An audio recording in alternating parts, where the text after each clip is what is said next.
And we're back. Welcome to Five Guys on Live Plus One with six men right here with you on this Monday night. We are so happy that you could join us. We have a full agenda of topics to discuss. Let us know who you are and where you are coming in from. Yes, Horatio, you do indeed see six people. You do indeed. So we're going to continue with the Five Guys on Live with one extra tonight. Who's the extra? Who knows? I think I got confused with the D's. It was so many D's, I got confused by the D. But what you should not get confused by is the vaccine. You have to have one if you're going to work at Delta. This topic is absolutely yours, right, Candace? How are you? Glad that you are with us. We are happy not only for you to see the six guys, but for us to see you as well. Rhonda, enjoy us from Juicy Crab while you get those hands all dirty. Sit us on the table in front of the bucket as you dig into that tray. And again, Mama Vera, welcome. So glad to see you. You know what we all do at times, if you're not good at balancing your D. And Horatio, well, then exactly. And with that being said, DeAndre, tell us about the vaccination policy that's gone into effect at Delta Airlines. Talking about the big D, we're talking about Delta and not the variant. We're talking about Delta Airlines. Delta Airlines has made the decision that they were looking to charge the unvaccinated employees a monthly fee. According to them, they are realizing and noticing that they want to do a $200 a month fee to unvaccinated employees to address the financial risk that their choice of not being vaccinated. Now, according to Delta, about 75% of their employees are vaccinated. And so this would only affect a small number of individuals. There has been a large debate on social media as well across the spectrum of the employee organizations saying that this could or could not be detrimental to Delta. We on Five Guys have talked about this quite a bit as pertains to forcing employees to get to have spaces where their employees must get vaccinated. But this is an alternative way to look at it. And so, gentlemen, what are your thoughts on Delta flipping the script a little bit and saying, listen, if you're not going to get vaccinated, we're actually going to change the narrative and say, listen, because we can use the healthcare to offset it, we're going to go that route. What are your thoughts about Delta taking this route? Here's what I'll say. For anyone who has health insurance with their job, you know that each year you have to indicate whether or not you're a tobacco user, because if you are a tobacco user, you pose a higher propensity of needing the insurance for whatever the cause may be. And so if you are a tobacco user, you pay an extra fee in addition to whatever your insurance is for that company. And so if you are walking around here unvaccinated, and, people for a myriad of reasons have decided that, it's my body, I'm deciding I'm not getting a vaccination. That is your choice. However, it is an increased chance that you will end up needing the insurance for a number of things. And so companies, in the same way they do when you get into your car, you pose a risk. If you're a certain age, if your car is a certain color, you get charged an additional amount. In the same way, if you're using tobacco, you get charged an additional amount. If you are not vaccinated, you're going to get charged an additional amount. And as someone who is boarding a Delta flight on Saturday, I appreciate the extra push for people who work for Delta to be vaccinated. And so, in the response to Horatio, let me explain even further. This is what it comes down to. According to Delta, it costs that company $50,000 per employee who contracts COVID-19. And that is a very conservative estimate. That's saying that you simply get sick and you need just basic care and treatment. That's the cost of the company.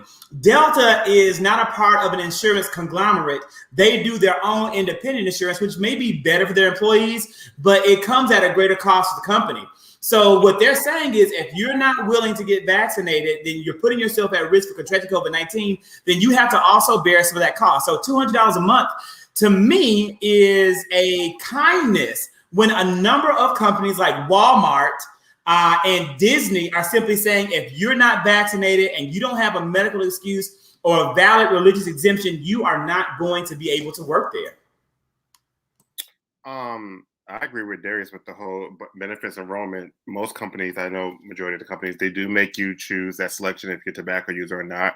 And I do think that if you don't choose to get vaccinated, that you should just have to pay higher insurance, just like with the tobacco. I do also believe that I think that this is making people believe more conspiracy theories on why jobs are forcing people to get vaccinated.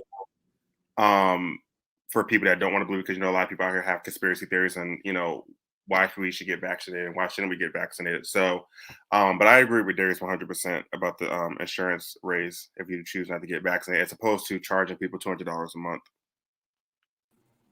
Yeah, I will have to sort of, I don't want to say agree, but in terms of just conspiracy theories, I have been in a place where I have somewhat thought about, well, it has like the government and the major corporations sort of like banded together to force us to get these vaccines mandates in an effort to, reach herd immunity and all this stuff, because it's really becoming abruptly. My position on this entire thing is I understand that, we need vaccines. It's a public health matter. All these things. However, one thing that I do appreciate about Delta is that I believe that this change in their plan starts on November 1st, versus a lot of companies are like just cold turkey abruptly starting, which I feel when you have people that are hesitant, apprehensive about it, whatever, in fear of getting the vaccine, like again, this pandemic, the quarantine, the virus was just sort of flung upon us. And then we are like now having to live and move and maneuver ourselves within the confines of it. So I think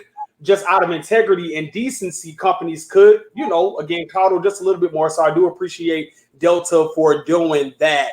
But just my only thing is for the people that sort of stand in that middle ground with Delta, for the people that say caught COVID thus far and they work for Delta and Delta has quote unquote paid for that. When this change shifts, will they be left high and dry? Is Delta no longer covering them? Like, what about those persons, in that predicament? Because apparently it is a number of people that are working for Delta that are in that space right now. So I'm just hoping that they do things the right way and not sort of ostracize those persons that may deal with that. So you bring up a really good point about that, Vince. And I actually was thinking about a good friend of mine who is a Delta flight attendant who got dose 1 of the vaccine and then had the really bad medical reaction. She actually ended up in the hospital because of the reaction. And she was told she cannot get the second dose, that it very well could kill her. So, and on top of that, she already had COVID before the vaccine came out. So I've actually done a lot of thinking about her, and I actually need to probably give her a text or a call and just, hey, you're on my mind. What's going on with you? And I haven't done that. But when I found out about this topic for this week, she immediately came to mind. I think that you have to think about too, I think I've said it on previous shows that this time of the pandemic, let me start rephrasing my language. This moment and now what has now become the endemic, we are no longer in a pandemic. Zachary Kirk is telling you are no longer in a pandemic because this isn't going to end. We are in an endemic, which is going to continue for a very long time. COVID-19 isn't going to come to an end. The time and the space to end COVID-19 has passed. Now we must learn to live with COVID-19. So as we are now in the COVID-19 endemic, we are looking at the fact that there is no federal money being allocated or even discussed to help support industries like the airline industry, like travel and like hospitality. Delta is going to continue to lose money because of infected employees and fear around COVID-19. They are already in a financially tumultuous state, and it's not going to get better with the pandemic having no end now in sight. What they are doing at this point, in my opinion, is all about survival and doing what they can to stay viable as a Fortune 500. So I have some mixed emotions about it, and of course I would. I think definitely it's a good idea, but then reading up on it, it does somehow poses some kind of legal risk for them as well. charging additional costs because of, I think it's mentioned somewhere in the Affordable Care Act about upping costs for certain individuals when it comes to healthcare. I think there needs to be some stipulations because not everyone can take the vaccine for either medical or religious reasons. And I think Delta needs to be mindful of that and not pose that on individuals who can't take the vaccine for whatever reason. But I do think it's a precautionary tale because I'm for people requiring the vaccine to be employed. But then when you start hitting people's pockets, you never know what people are capable of paying for. And that's an economic piece as well, equity. Well, Zach, to add to that statement, just a little bit context to that, as far as the legal aspect for it, the reason why they actually have some leg to stand on is because of the fact that this actually does run through the EEOC. And just like there are some stipulations to where jobs can actually, especially in the state of Georgia, jobs cannot mandate you get vaccinated. What they can do is they can do things like encourage the vaccinations, but they can also mandate weekly tests because that is a part of the EEOC. So they can mandate weekly tests. The other thing that works the only caveat is as long as it does not violate the Americans with Disabilities Act, they are still able to do that. Also, because of the fact that Delta actually is their healthcare plan. So because of the fact they're not necessarily a part of the big conglomerate plans. And so when you become a Delta employee, you're agreeing to the rules and regulations, particularly to Delta. And so they've literally had to run this to the EEOC so they wouldn't necessarily get sued. And so from my understanding, they've meet all the requirements with the EEOC and they do not violate the ADA. And please take note. So Rhonda, to explain that, now I'm not saying that the Delta variant is going to be here forever. I think it might be in some form, but I'm talking about COVID-19 as a disease. So as of right now, the CDC is literally tracking a total of the World Health Organization is literally right now tracking a total of 13 different variants. We have Eta, Iota, Kappa, and Lambda variants of interest that are already in existence, with 13 additional variants that originated in the United States. So we have our own US-born variant that was first identified here, as well as Brazil, one of the Philippines, Indonesia, Colombia, and other nations. So this is, again, why I say we are no longer living in a pandemic, but living in an endemic. And Eric Bounds, I got two frat brothers joining tonight. Again, this is for the current employees. New hires must still be vaccinated. So you can't even be hired. Thank you, Eric, for bringing that to the table if you do not have the vaccine. And Kathy said that I think Delta has already investigated all this before they released the information. There are big companies, Zach Thomas, they already knew or already know. I think that you bring up some good points and you bring up some really good points of view with that. Both of you do. And then Ronza B said, people need to know their COVID status. Just because an individual is vaccinated doesn't mean they can't contract, carry, and spread the virus. Get tested and get tested often.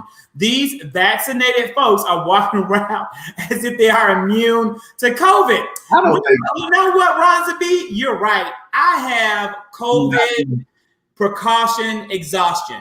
Zachary Kirk has COVID precaution exhaustion. I absolutely do. I am absolutely tired of this shit. I'm tired. I prayed my way through the first entire round till I got my vaccine. I rushed to get my vaccine. My underarm swelled up like golf balls. Felt like I was like walking around with a cement like robe on for like 2 days, both shots. And I was excited to breathe again and live a normal life, only to have these ridiculous anti-vaxxers, anti-maskers, and idiots stand up and refuse to get vaccinated. And now we're back in it. So it's really tough for me to gain the fortitude to go through this again. I'm doing it to the best of my ability, but I'm going to be honest with you. I really do not care about protecting the lives of the unvaccinated. If you can be vaccinated, I don't care about your life being protected by me because I'm tired. You care. I said, all right, Effie. Make it a clip, let it go viral. I don't care because I'm tired. Now, maybe tomorrow I'll feel better, but as of today, Well, I like Beyonce. I still care because I still got some folks out there that I love who haven't got the vaccine, and they still have vaccine hesitancy. And I'm gonna fight until the end of me. if you don't have the vaccine, I don't love you. I love y'all. I love you, and I don't like you at all. You know, I want the best. one person I like less than you who is unvaccinated, and that's this man right here. I want the best for you. Not Mr. Burger King himself. The only person I like less than the unvaccinated is this man. Vince, tell us about it. All right, ladies and gentlemen. So we have Dylan Roof right here.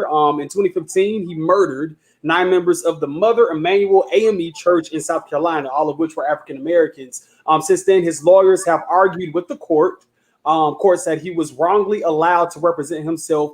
However, the court responded. And again, this is in the discussion that his death sentence has been upheld or what have you. So with the lawyers going to the court saying that he he should have been allowed to represent himself. The courts then responded recently, no cold record or careful parsing of statutes, and precedents can capture the horror of what Roof did. His crimes qualify him for the harshest penalty that a just society can impose. However, his lawyers can still file for an appeal with the U.S. Supreme Court or a presidential pardon. And I really don't think that presidential pardon thing is going to happen at all.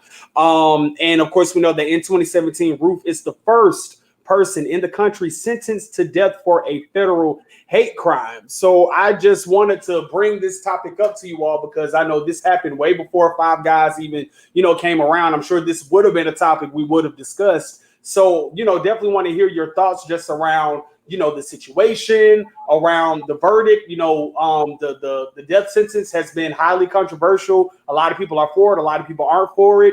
Do you feel like him being sentenced to death is vindication for those and the families members that lost their lives? Do you think this should send a shockwave to just future and even current mass murderers that are being convicted or whatever, especially people that have done things done things against minority groups, hate crimes, so on and so forth. So let's unpack it. What y'all think? Well, definitely my heart and prayers still go out to that family. It's still sad, even though it's been 6 years since this happened. I'm definitely here for the death sentence. I don't think that the family I think they will never be at peace because of how it happened and what happened. But I do feel like they will feel a little bit more at ease if they do get the death sentence. And I do think this will make more awareness to people who do crimes like this, that if something happens like this, that they should get the death sentence. I've always been in favor for the death penalty. And I feel like an eye for an eye. I truly believe that.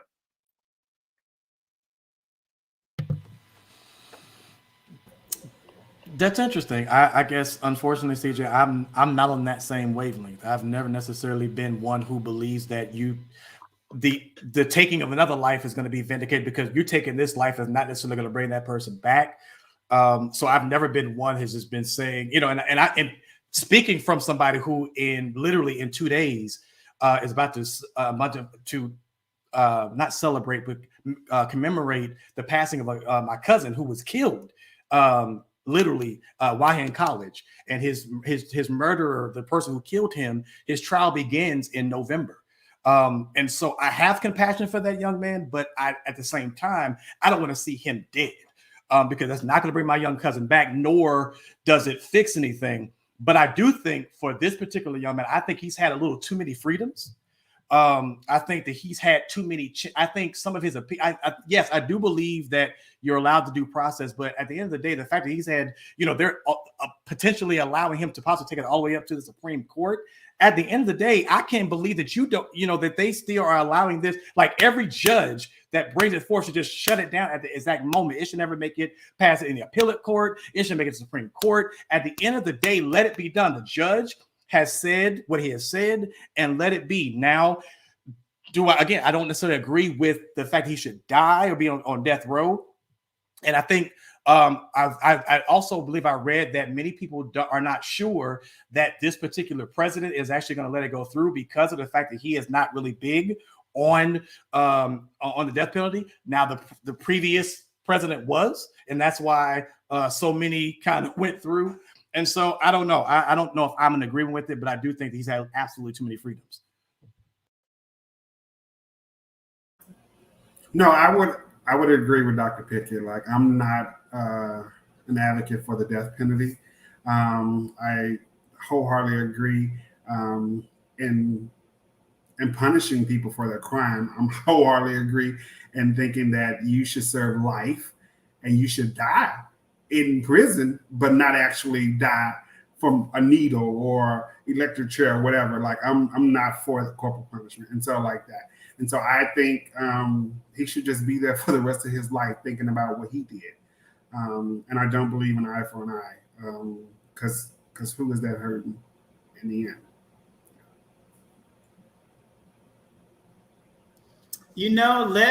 This is tough because, you very well may get for your first time in a long time, maybe ever, where I am changing course. Like, I know I've apologized when I've been wrong, like flat wrong, but me actually changing the stance, it doesn't happen often. I have, for the entirety of my life, never supported the death penalty. This case makes me say to myself that I need to reconsider that stance. I didn't support the death penalty because too many innocent Black men have lost their lives falsely to the United States justice system. But now we have a situation where this man took the lives of 9 Black people in church. They were literally there praising their Lord. And this man walks in, joins them for service, and kills them in cold blood. And then the United States justice system takes him to Burger King to feed him. That really made me reconsider, in cases like this, where we know who the murderer is, in cases like this, when it is done with malice and evil intent, that maybe, just maybe, death is the appropriate penalty and punishment, not only for the criminal, but for those who will be later inspired to create the same kind of criminal acts. I have seen or read enough in the world to know that there are people like Dylan Roof who go to prison and become folk heroes among their brethren, their fellow racists and Aryan Nation supporters. This is a young man who could be praised for being a white supremacist. And I don't want him to enjoy that popularity. I don't want him to enjoy that fame. I don't want him to enjoy another Burger King sandwich when these people have lost their lives by simply being Black and Christian in the United States of America. I'm so torn. I'm so torn on this because I also do not believe in the death penalty. I do not believe it is incumbent upon us as humans to play the role of God. It is not our job to decide whether or not someone deserves to live, no matter what they have done. And here's a comment that my mom gave, that one of the ladies that was killed is the sister of one of her basketball coaches' basketball teammates. And so she had the opportunity to meet that sister who was grieving their sister, and it was so unbearable for them.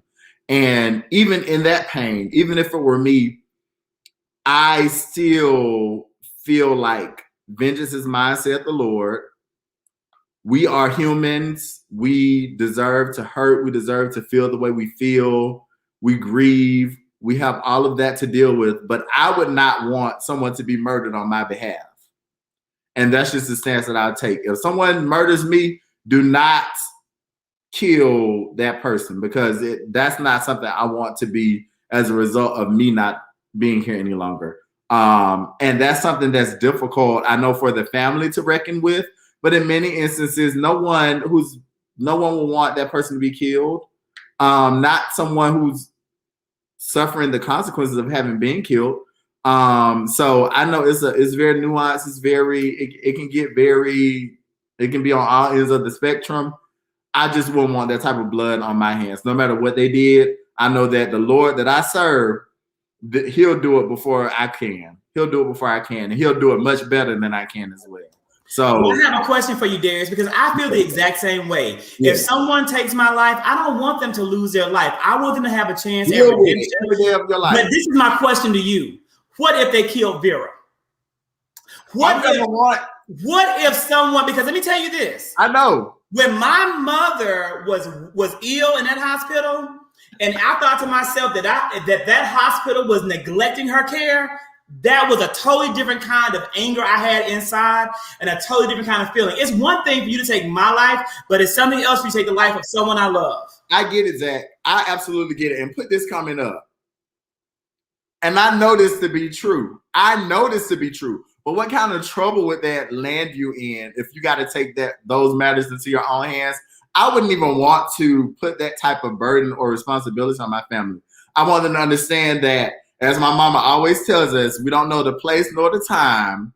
And when the Lord is ready for us to go, we're going to go. If that means that he's going to take us by way of a car accident, by way of an overdose, by way of a person murdering us, that is the perfect will of God. And no one can interfere with the will of God. And so I wouldn't want you to jeopardize your good inheritance, your good blessings, because you were so angry in your heart that this person had to die. Not at my expense.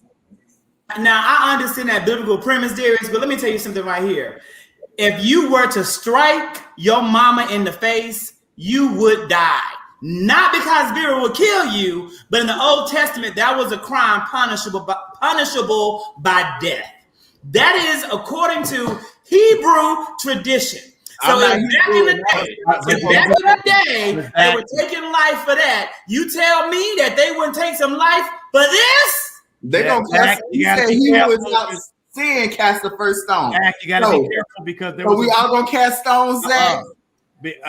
I will drown that out. There was a new covenant found in the New Testament. So all those things that actually were caused in the Old Testament, there was a new covenant that was cast. So we can't use the Old Testament to justify. But what I will say, again, at the end of the day, as someone who is literally going through it right now, not something I've heard, not something I've seen. Someone's going through it right now. This is a cousin who I actually raised. I raised him as my own. And it hurts. I had to perform his funeral. I was the eulogist for his funeral to see him in the casket. So it hurts. But at the end of the day, it brings me no vindication. It brings our family no vindication to see this young man die, because again, at the end of the day, I'm not going to hear his voice again. His children are not going to hear his voice again. It just does not. And so I hear the frustration. Again, I hear all sides. I'm just saying, I don't know. I don't just say it's necessarily the right thing. And I'm standing with Darius on this one. Like, I know that God, because he is not only the author and finisher of my faith, I just know that he has a bigger judgment than I can ever give. And I just don't know me taking somebody's life is going to bring the vindication that we need. Because you're still going to feel bad. You're still going to be grieving. You're still going to feel bad. You're going to miss your cousin. It ain't nothing that you can do that will bring your cousin back. You're still going to be missing your cousin. Killing that other person will not help you sleep a lick better. DeAndre, I definitely agree with you. And Darius, you're making a very valid point. And my heart goes out to you, DeAndre, right now. But my thing is, what if the person potentially gets off and then they go and do the same thing to somebody else when they could potentially been on a death penalty? Like, I'm not saying let they ass run. I guess that's for me why I feel like why not do the death penalty? Like, if someone doesn't get the death penalty, they serve their time, whatever the time may be, then they get out and they do it again. Yo, but you know what's crazy about that? There was an episode of Criminal Minds.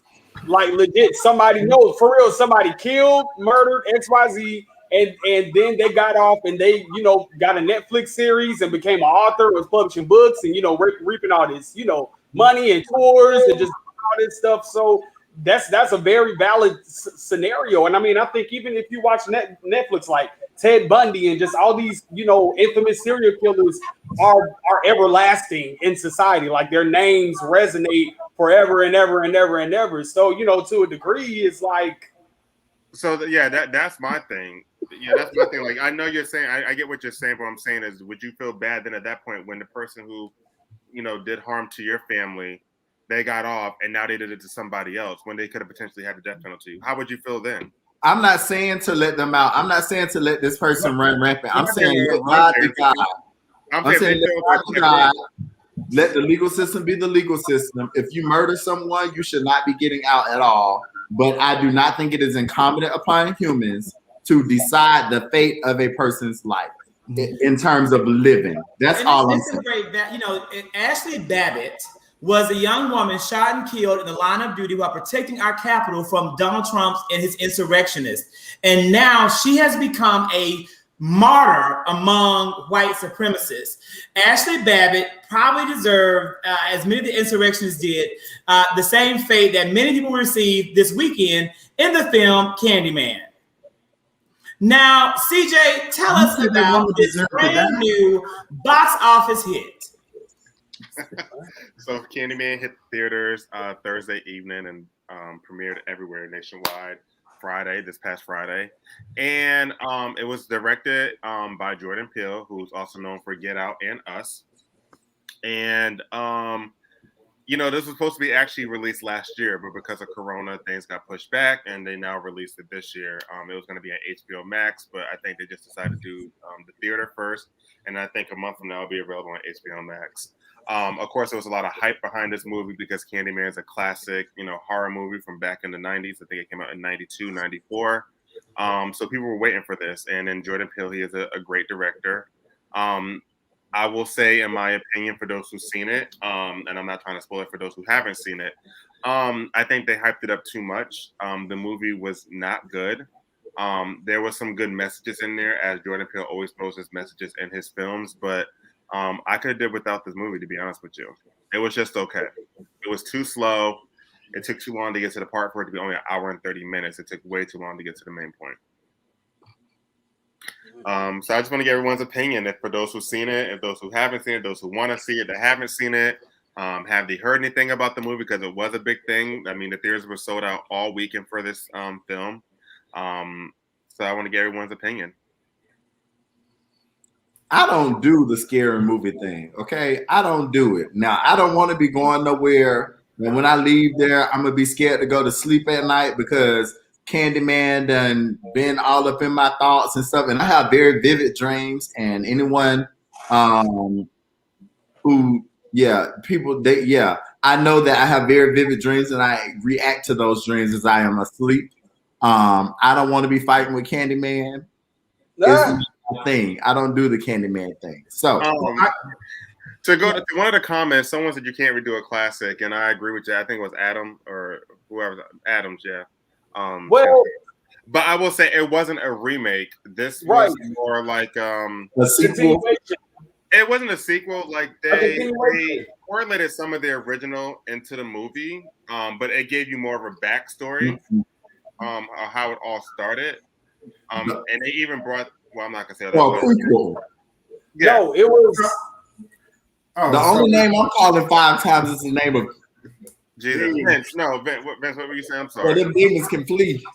So going back to the original movie that came out in 1992, Candyman was basically a folklore. So the initial premise of that Candyman was, I think something happened to him in the 1800s. So moving from the 1800s to 2020, 2021, they just sort of expanded or stretched just the whole tale of it all. So it was more of a continuation versus a reboot, a remake, a sequel, a prequel, or whatever you want to call it, which I think it sort of makes Candyman, I guess, sort of limitless to a sense. If this is sort of like becoming a generational thing, which may, I guess be lucrative to people that want to continue with the story. Just really quickly, I did want to shout out Miss Nia DaCosta, who also directed with Jordan Peele. She became the first Black female director to debut a film at #1. She beat Ava DuVernay and all the rest of those great people. So shout out to her. And also with this amazing accomplishment, DaCosta, her next move, she actually was hired by Marvel. So she'll be producing Marvel movies, and that will make her the first Black woman and the youngest director to helm a Marvel film. And also the movie opened at 22 million its first week, which is really, really good considering it's a horror movie because they don't make that much as is. And then of course being directed by African Americans. So I guess for the culture, it is a win for us. So shout out to that. And to follow, think like what you were saying, Vince. So if people remember, there was 2 sequels to the original. There was a part 2 and there was a part 3 to the original movie that kind of followed the story.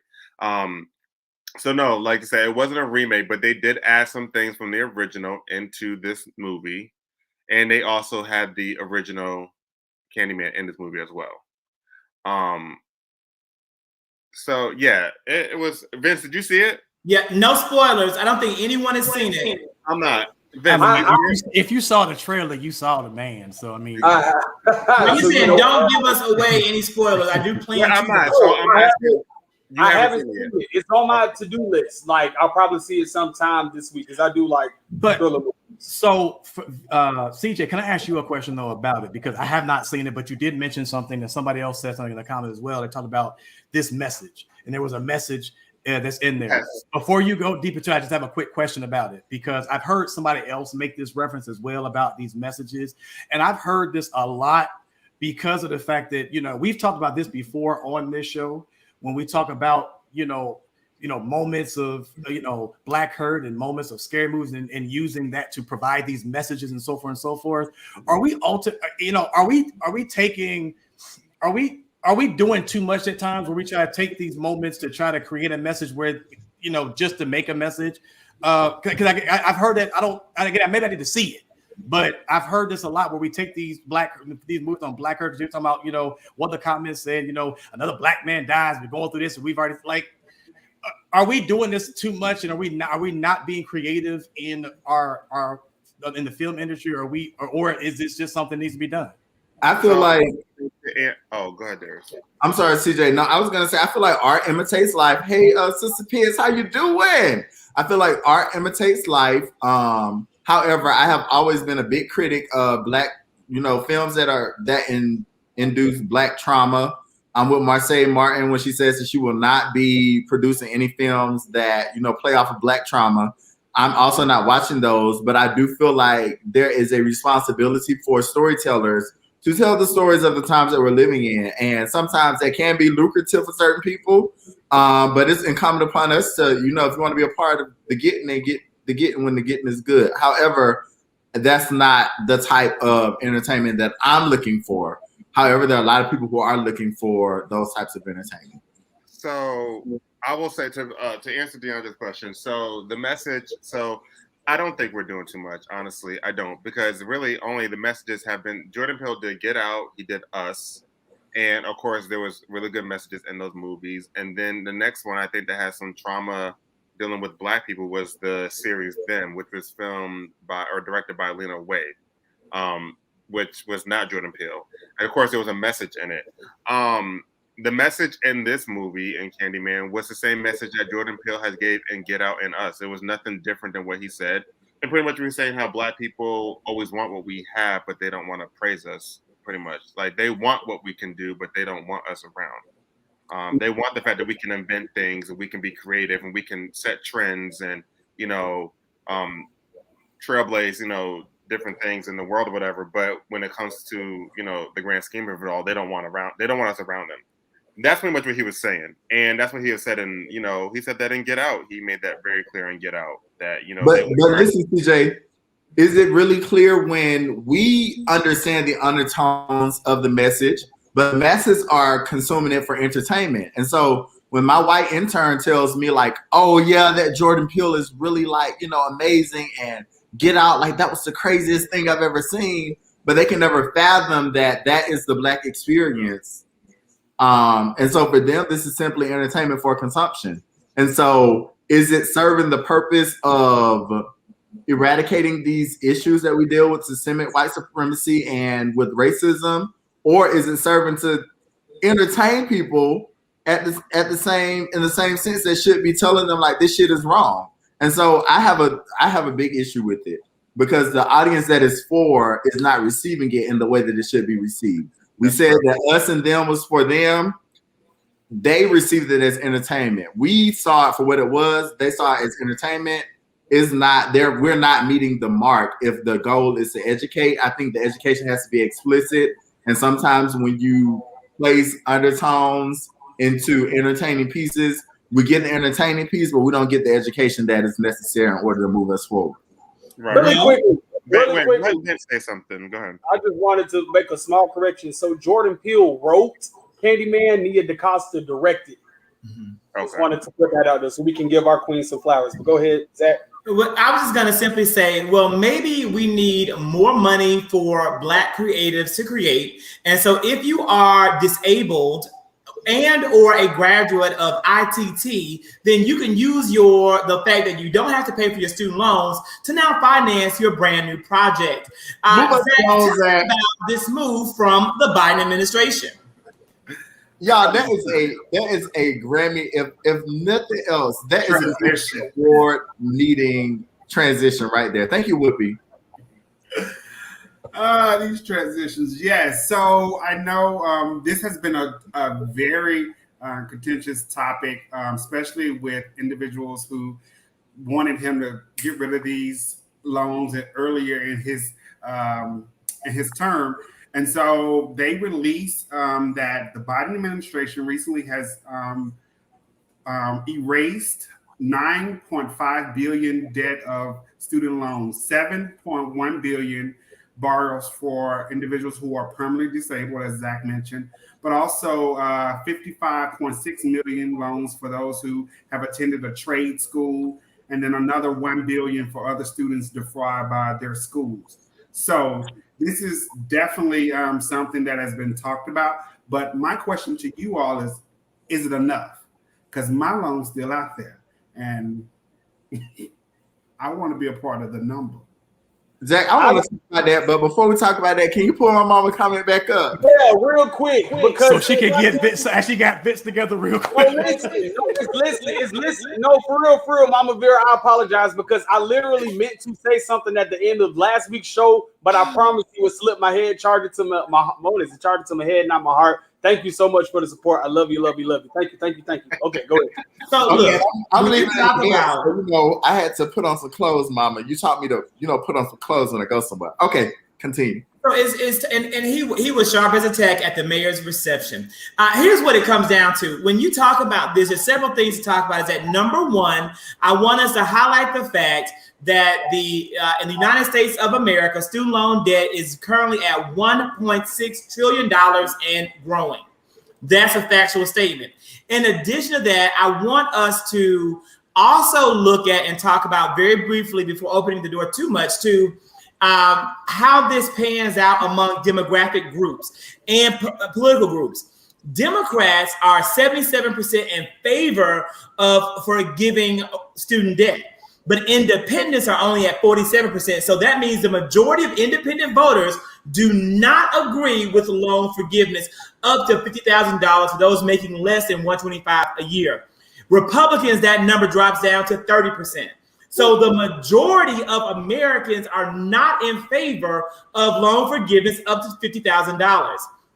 Now, when you look over to racial demographics, this is what you get. If you are under the age of 45, 64% people say you should forgive, but 18% say you should not of that group.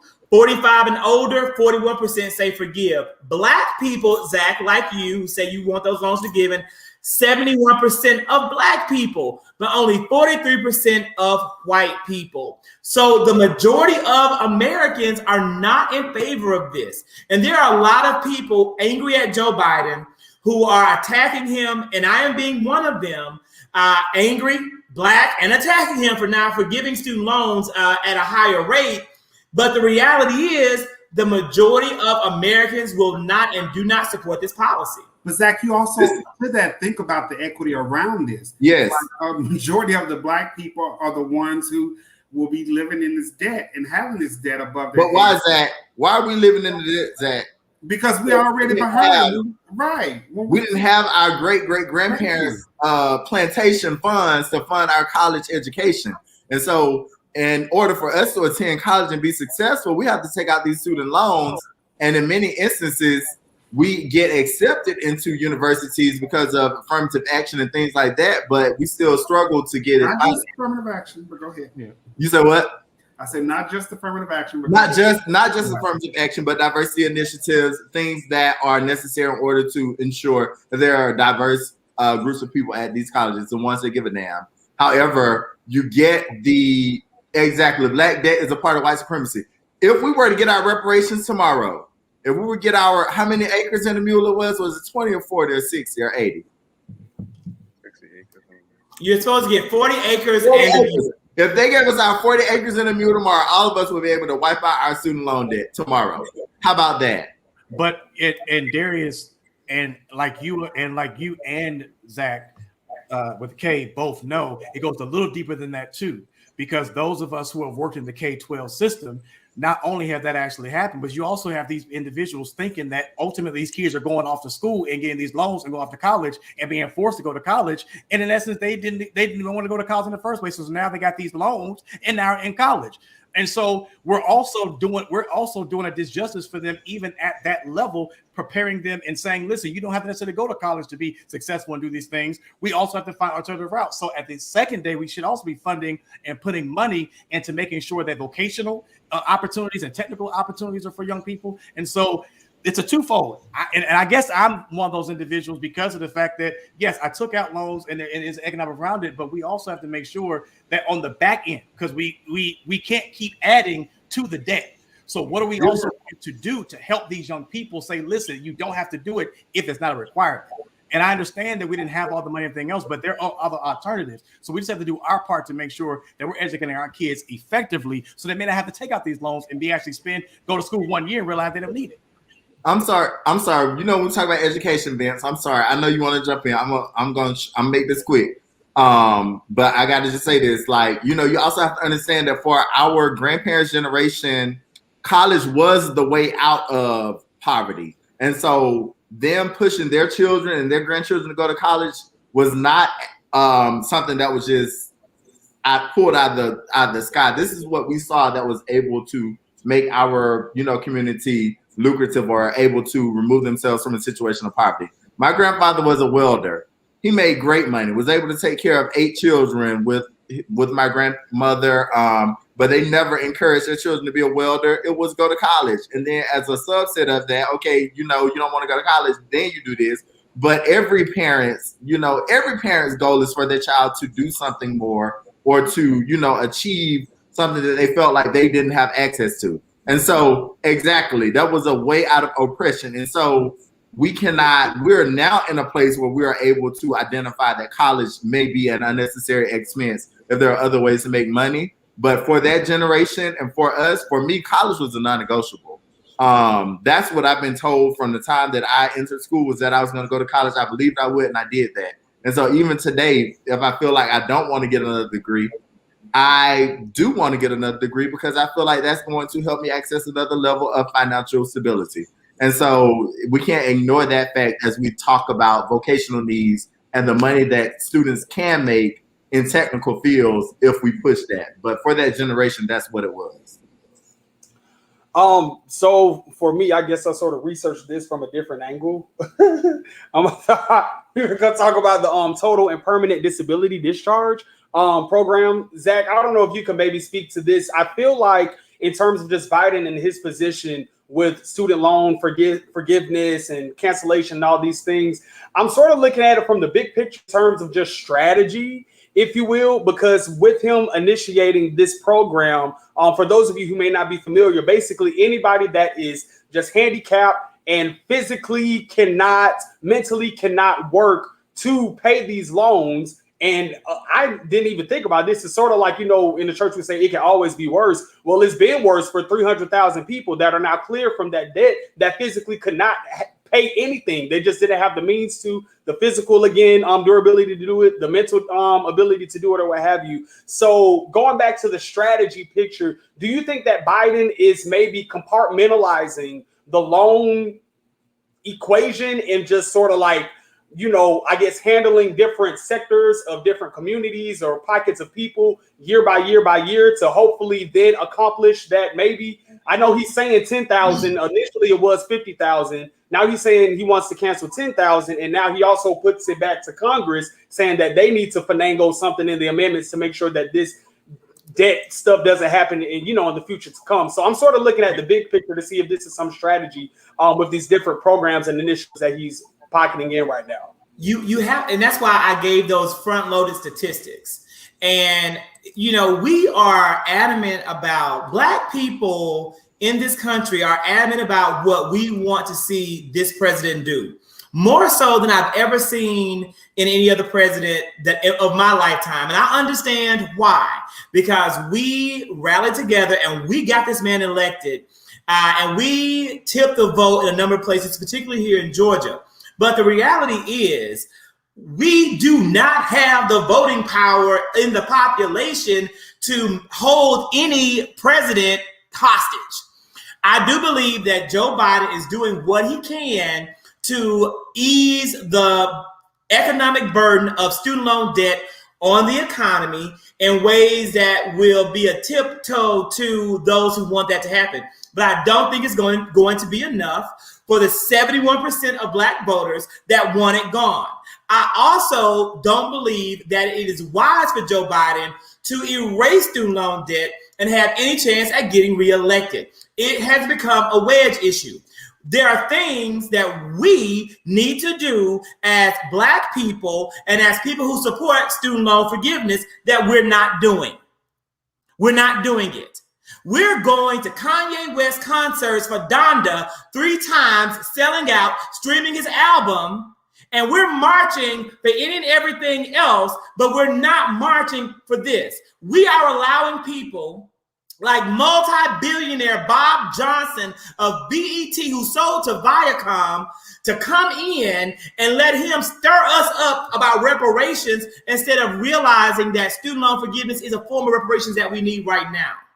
That free and fair and equitable housing is a form of reparations that we need right now. That compensation to the victims of lynching and violent descendants of these people, that's reparations that we need right now. That's the problem.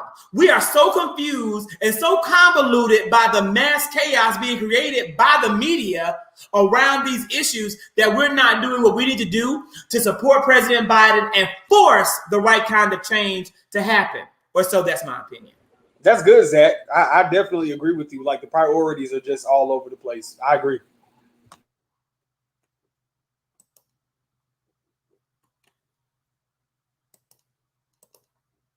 Dr. Pickett, Comments. Dr. Pickett, you resting on something over there? I'm just gonna wait for next topic. I'm going. I'm not gonna do it. Is this for the after show? You gonna let us have it? Not y'all. It was. Not y'all. Zach made a very interesting point. I'm gonna sit on it. I'm not saying it's right or wrong. It was just interesting. I want to sit on that because it just kind of goes back to it. It's interesting from a conversation we had last week. So I want to sit on that. Let's not go back to last week. Now we make sure we heard him right. No, this is front pedaling. It's the reason why I said I want to sit on it. We heard exactly what he said. I want to sit on it. I'm gonna sit. There are multiple doors have been open. Multiple doors have been open, but I am not going to walk through any of them. Before you walk it out, because I think I know what Vince gonna say. Pick it back up, Vince. Pick it back up. What are you drinking on this live?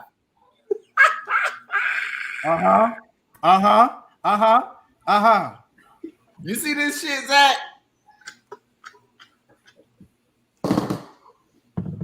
I'm not the only one. And with that being said, you know what it's time for? It's time for some Black excellence. It is time for Black excellence. There you damn have it. Go ahead and tell us, Darius, about our 365 days of a year of great Black stuff. Brought me a peach milkshake. Because let me tell you what's not Black excellence. You know what? Tonight, Mayor Keisha Lance Bottoms in the city of Atlanta held a reception for Black Gay Pride, representing all members of the LGBTQIA+ community and allies. And you have this amazing coalition of people coming together to stand against hate, But yet and still, we are rushing to drink and eat at Chick-fil-A, the number one corporations that hate. With that being, and that is why right there, President Joe Biden cannot forgive student loans for all people, because what people want, what they're willing to fight for, what they believe in so many marginalized communities are all over the place. I'll be there tomorrow. And all I can do is stay Black.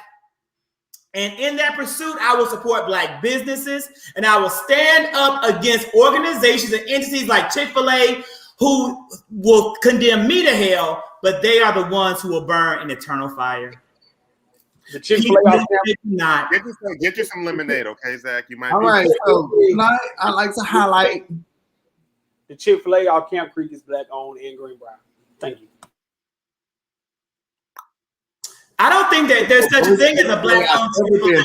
So even with franchises, they're really not owners. They're just simply like highly paid managers, because all Chick-fil-A's are still owned by the Truitt family. Zach, can I tell you something? Zach, get you a lemonade. I think you'll be so much better in life. Can I tell you something about God, Zach? I've tried 3 times. I've tried 3 times in the past 2 weeks to backslide on Chick-fil-A, and the Lord has not allowed it to be so. Thank you. And I'm gonna let God be God. Like I said with Dylan Roof, I'm gonna let God be God. I'm gonna leave Chick-fil-A. I'm gonna take this as a sign. One for the Father, one for the Son, and one for the Holy Spirit. And on this day tonight, we end up getting Popeyes just because of what Zach was saying. I'll be on here blaming your gluttonous spirits on my Jesus. Hey, Katie Kissel. I love Katie now. Katie is a RABGAF. Anyway, I'm not gonna do this. Black history, go. I'm moving along. Okay, so on this day in 1901, Roy Wilkins was born. Roy Wilkins was a civil rights leader and a former executive director of the NAACP, and he graduated from the University of Minnesota in 1923. He started the Leadership Conference on Civil Rights with A. Philip Randolph and Arnold Aronson in 1950. And in his chief leadership role in the NAACP in 1955, he was the executive secretary. So tonight I want to highlight Roy Wilkins, who is someone that we don't hear about a lot as we talk about the A. Philip Randolphs and the others of the Big Six. So thank you all for your attention and for this moment in Black History 365 with the 5 guys on live. Well, Darius, we appreciate it. That was a great one. I love learning things I don't know, so you keep educating me, and I'm a well-read man, and so you're welcome. I really appreciate it. Jesus. The conversation continues on Instagram with the after show, where we talk about some topics that are a little bit more lighthearted. We did not get a chance to talk about the eviction moratorium being overturned by the United States Supreme Court. So that is going to continue. Katie, we can have a special occasion just for you. We can have a special event where you bring in some of our favorite fans and friends of the 5 guys and have a deep conversation around some of these issues. Please join. And we also, it's not Black owned. I want you to Google franchise ownership of Chick-fil-A. You can't own a Chick-fil-A franchise. They're all owned by Chick-fil-A corporate. You can invest in the franchise company, and you can be a highly paid manager. You're not an owner if they pay you a salary. There's no, it's all a myth. It's a lie. There's no such thing.